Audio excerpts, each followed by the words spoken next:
Pemirsa, untuk membahas terkait dengan industri tambang hilirisasi di tanah air, saya sudah bersama dengan Direktur Utama dari PT Timah, yakni Pak Ahmad Ardianto. Halo, apa kabar Pak? Sehat, selamat pagi. Makasih. Pak, kami mau tanya, bagaimana sih PT Timah melihat industri pertambangan Indonesia untuk menjadi kunci Indonesia menjadi negara maju? Oke, baik, makasih. Jadi kita kan semua melihat dan menyaksikan bahwa Indonesia adalah negara yang kaya akan bahan tambang. Ya. Jadi penting sekali kita memaksimalkan keberadaan bahan tambang tersebut dengan membentuk ekosistem pertambangan yang sehat.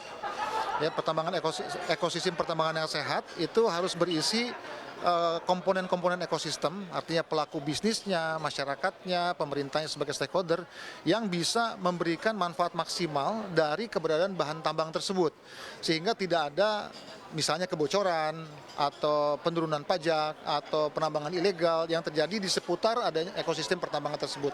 Hanya dengan cara itulah kita bisa mendapatkan maksimal benefit ya dari keberadaan pertambangan di Indonesia gitu. Baik Pak, lalu bagaimana soal permintaan dari Pak Presiden untuk mempercepat hilirisasi timah di Indonesia untuk mendapatkan nilai tambah tentunya? Ini bagaimana sih Pak transformasi teknologi pengolahan seperti apa yang ditawarkan oleh PT Timah? Baik, terima kasih. Jadi hilirisasi ini merupakan langkah yang tepat dari Pak Presiden dan harus didukung ya. Dan sejauh ini PT Timah sebenarnya sudah bergerak ke arah sana. Sejak tahun 2008 kita sudah mempunyai pabrik yang menghasilkan timah solder dan timah chemical. Persoalannya adalah untuk bisa meningkatkan kapasitas pabrik tersebut, kita membutuhkan pangsa pasar yang lebih luas. Dan untuk masuk ke pangsa pasar yang lebih luas, itu memang membutuhkan kompetensi yang berbeda. Selama ini kan kita memproduksi selama 50 tahun timah murni. Nah, untuk menjual timah murni berbeda dengan cara menjual timah solder atau timah chemical. Sehingga dengan demikian yang kita harapkan adalah kita bisa mendapatkan kompetensi itu untuk bisa masuk ke pasar internasional dan menjual merek-merek yang kita miliki, ya, itu yang pertama. Yang kedua, mendapatkan teknologi yang tepat guna ya supaya bisa memaksimalkan dan mengefisienkan pabrik-pabrik yang akan kita bangun untuk mendukung hilirisasi. Terima kasih. Baik, tadi dalam sesi diskusi Bapak sempat menjelaskan tentang ekspansi. Apa ekspansi dari PT Timah dalam rangka hilirisasi ini, Pak? Jadi seperti saya sampaikan bahwa PT Timah memproduksi timah murni. Ya. Nah, timah murni ini diminta oleh pemerintah untuk diolah di dalam negeri.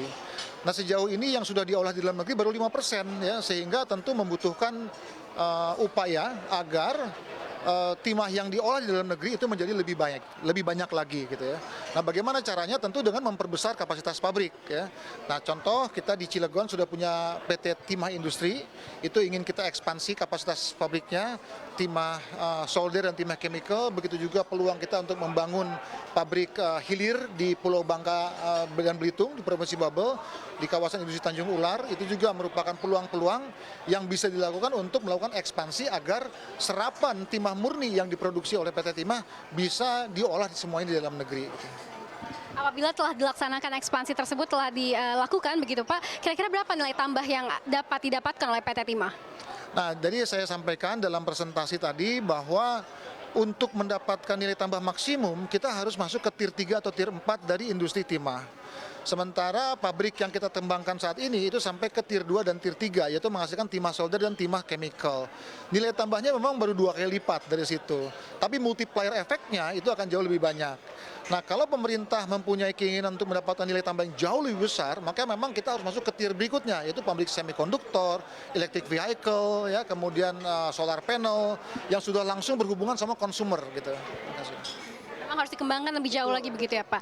Oke, terakhir ini soal cadangan, berapa sih cadangan timah dari PT Timah dan ketahanannya sampai berapa tahun dan tantangan apa saja yang dihadapi untuk hilirisasi ini Pak? Baik, jadi cadangan PT Timah seperti sudah diekspos bahwa itu kurang lebih 300.000 ton, itu di luar cadangan yang dimiliki oleh perusahaan-perusahaan lain ya.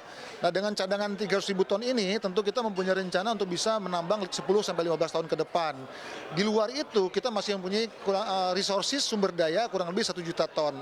1 juta ton ini juga akan terus bertambah karena kita cukup eksesif melakukan eksplorasi untuk menemukan cadangan-cadangan baru. Harapannya tentu saja sustainability dari perusahaan bisa kita capai dan produksi timah bisa terus berjalan dengan baik. Terima kasih. Terima kasih banyak Pak Ahmad. Terima kasih Pak.